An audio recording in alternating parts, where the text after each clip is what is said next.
Hello and welcome to the international round up. तो क्या इंसान जो है ये मल्टीपल ऑर्गन ट्रांसप्लांट करवा के जो है वो 150 साल तक ज़िंदा रह सकता है? आज का ये हमारा जो है वो टॉपिक है। और इसकी जो बेस है वो एससीओ का समट है, जो कि शंघाई कॉरपोरेशन का एक अजलास था एनुअल 2025 तंजन में हुआ, और 31 अगस्त से ये कम सितंबर तक जो है वो जारी रहा। इसमें जो साइंटिफिकली डिस्कशन हुई व्लादिमीर पुतिन के दरमियान और चाइनीज़ सदर शी जिनपिंग के दरमियान, वो यही थी जी कि जो ऑर्गेनिक ऑर्गन हैं इनको मल्टीपल टाइम जो है वो ट्रांसप्लांट किया जाए, ताकि जो लाइफ एक्सपेक्टेंसी है इसको जो है वो इन्हांस किया जाए। और जो मौजूदा सदी चल रही है, 21वीं सदी चल रही है, इसमें यही टारगेट है जी कि जो इंसानों की उम्र है इसको 150 साल तक जो है वो लेके जाया जाए। पिछले 30 सालों से जो national health services blood and transplant एक अदारा है यूके का, इसका रिकॉर्ड ये कहता है जी कि इसने जो है वो अब तक तकरीबन 1 लाख जो लोग हैं उनकी ज़िंदगी को जो है वो बचाया है ऑर्गन ट्रांसप्लांट से। और डाटा ये भी बताता है जी कि कुछ ऐसे लोग भी जो कि रिसिपिएंट थे किडनी के, ये 50 साल जो है वो ज़्यादा जी सके। लेकिन यहाँ पे जो डोनर और रिसिपिएंट का रिलेशन है ये भी देखना पड़ता है कि अगर आपका जो डोनर है ना वो यंगर है तो फिर जो है वो आपकी जो हेल्थ है वो अच्छी रहती है।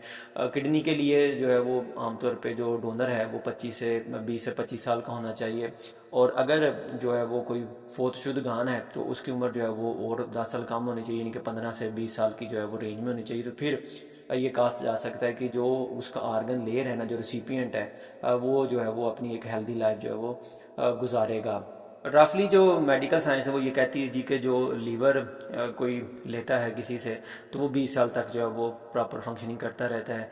इसी तरह से जो दिल है वो 15 साल तक काम करता है, जो फेफड़े हैं वो 10 साल तक जो है वो काम करते हैं। नो डाउट के मल्टीपल जो आपने आर्गन ट्रांसप्लांट करवाने हैं इसके लिए कवानीन बनाने हैं इन दोनों ने मिल के, रशिया ने और चाइना ने। लेकिन यहाँ पे जो सर्जरी है वो भी एक मेजर इशू है। लेकिन क्योंकि मेडिकल साइंस में जो है वो काफ़ी ज़्यादा एडवांसमेंट हो गई है, इवन कि अब रोबोट जो हैं वो भी ऑपरेशन करते हैं, तो इस चीज़ को कह रहे हैं जी कि अब इस चीज़ के जो ख़तरात थे सर्जरी के वो भी जो है वो कम से कम वक्त के साथ जो है वो हो जाएंगे। और दूसरा इसके साथ ये है जी कि जो एंटी रिजेक्शन ड्रग्स होती हैं जिनको हम इम्यूनो सुप्रेसेंट कहते हैं, कि जो आर्गन हम किसी से ले रहे हैं हमारी बॉडी जो है उसके ख़िलाफ़ जो है वो ज़्यादा रिएक्ट ना करे।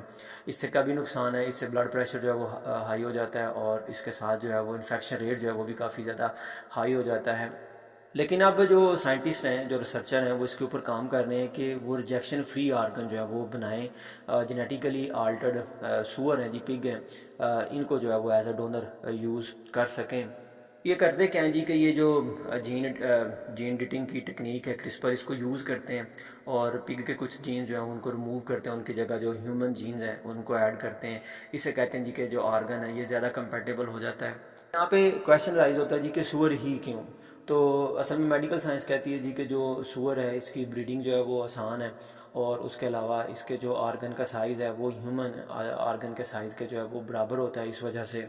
और इस ज़िमन में जो है वो दिल और गुर्दे जो हैं वो दो इंसानों के तब्दील किए जा चुके हैं। इसको कहते हैं जीनो ट्रांसप्लांटेशन। जीनो ट्रांसप्लांटेशन यानी कि आप पिग से जो है वो एक स्पीशी से जो है वो आर्गन लेंगे और दूसरी जो स्पीशी है उसमें जो है वो ट्रांसफ़र कर देंगे।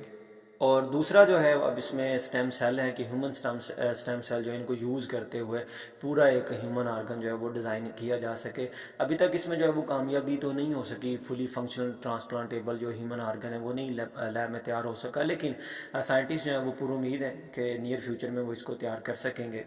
जैसा कि दिसंबर 2020 में यूके में जो रिसर्चर थे यूसीएलए के और फ्रांसिस क्रिक इंस्टीट्यूट के, इन्होंने ह्यूमन थाइमस जो है उसको डिज़ाइन किया था लैब में बायो इंजीनियरिंग से। ह्यूमन थाइमस जो है ये इंसानी चेस्ट में जो है वो दोनों फेफड़ों के दरमियान एक आर्गन होता है जो कि इम्यून सिस्टम के लिए बड़ा ज़्यादा ज़रूरी होता है। ये बेसिकली लिम्फाइड एक आर्गन है, लीम्फ बनाने वाला एक आर्गन है।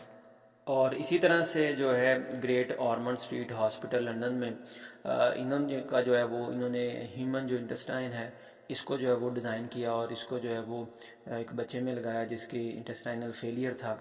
अब तक वैसे जितनी भी ये कोशिशें की गई थी ये सिर्फ बीमारियों को ठीक करने के लिए की गई थी। इसमें 125 साल का उम्र का जो है वो गोल नहीं था। बहरहाल दुनिया में कुछ जो हैं वो ऐसे लोग हैं, ऐसे बिजनेसमैन हैं जो कि फंडिंग करते हैं इस ऐसी रिसर्च को। मसलन एक टेक एंटरप्रेन्योर है ब्रायन जॉनसन, जो कि ब्रेन मैपिंग को जो रीड करने वाला एक अदारा है कर्नल, उसका सीईओ है। इसने जो है वो पिछले साल $1 मिलियन जो है वो स्पेंड किए थे ताकि अपनी जो बायोलॉजिकल एज है इसको जो है ये रिड्यूस कर सके। ये इसका 17 साल का बेटा जी उससे ये प्लाज्मा लेके जो है वो अपनी बॉडी में इन्फ्यूज़ करवाता है। लेकिन इसमें साइंटिस्ट ये भी कहते हैं जी कि जो 150 की लिमिट है ना, ये इसको थोड़ा सा कम करना चाहिए, इसको 125 तक करना चाहिए, क्योंकि जो वेरीफाइड ओल्डेस्ट लिविंग पर्सन है अभी तक वो फ्रेंच वूमन थी जैनी क्लेमेट। जैनी क्लेमेट जो है ये 122 साल की थी और 1875 से लेकर 1900